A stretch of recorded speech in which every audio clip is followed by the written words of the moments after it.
For more than 50 years, a whole series of treaties put guardrails on the world's most dangerous weapons.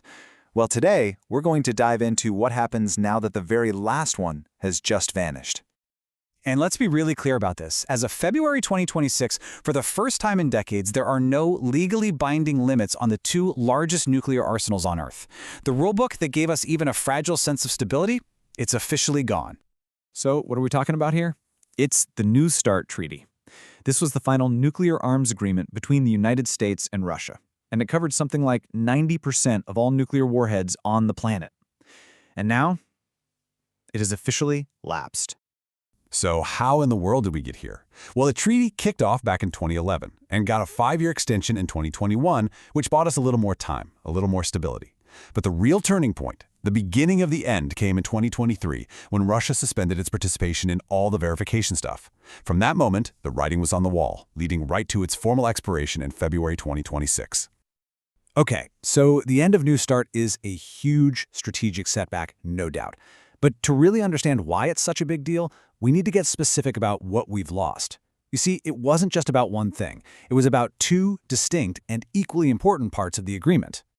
First up, you had the limits. The treaty put a hard cap of 1,550 deployed strategic nuclear warheads for both the US and Russia.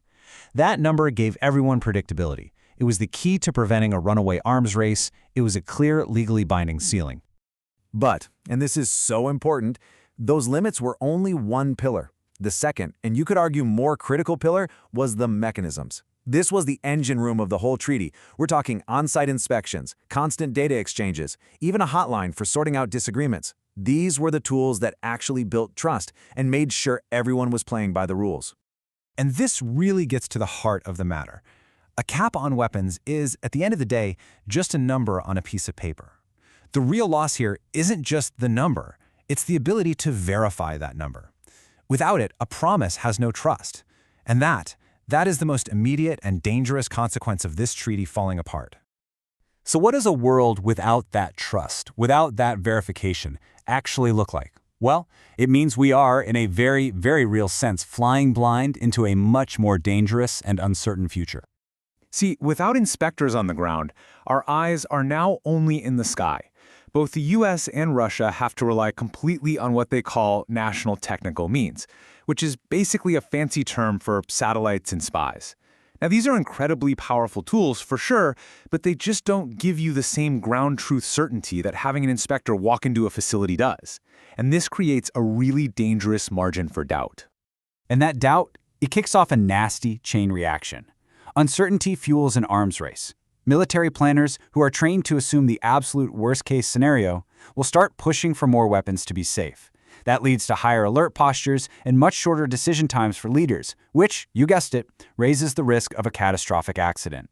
And as the global norm against building up these weapons weakens, it becomes way more likely that some future crisis could tragically spin out of control. Let's just make this personal for a second. Imagine you're the one in the hot seat, a president or a prime minister. It's 3 in the morning, and your advisors are telling you about some really ambiguous military movements from your rival.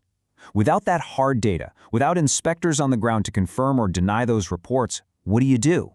The pressure to assume the worst and act first would be absolutely immense. And that is the core of crisis instability. And make no mistake, this is not just a problem between Washington and Moscow anymore. The collapse of New START is creating a ripple effect that's spreading across the entire globe, and it's fundamentally changing the strategic landscape for everyone. You know, for decades, arms control was pretty much a two-player game. But now, analysts are talking about a three-body problem. While the US and Russia still have the biggest arsenals, China's is expanding at an incredible rate. The US has been insisting that China has to be part of any future arms control talks, but Beijing has consistently said, no thanks. The end of New START really weakens any leverage we had to bring them to the table. And the impact just keeps spreading. Our European allies now face way more strategic uncertainty right on their doorstep. Globally, this weakens the whole argument for non-proliferation. I mean, why should other countries hold back their own programs when the big powers aren't? It's a tough sell. And maybe most importantly, the entire international framework that has helped us manage nuclear risk for generations is now deeply, deeply damaged. So all of this brings us to the big question: where do we go from here? In the immediate aftermath, now that the treaty's gone, analysts are basically looking at 3 plausible scenarios that could unfold.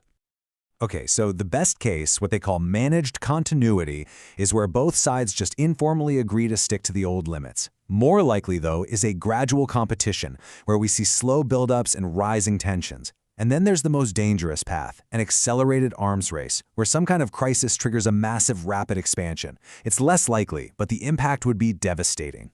But look, it's not all doom and gloom. There are some pragmatic, short-term options out there to avoid the absolute worst case. One is called voluntary restraint. Think of it not as a treaty, but more like a political handshake deal to cap forces.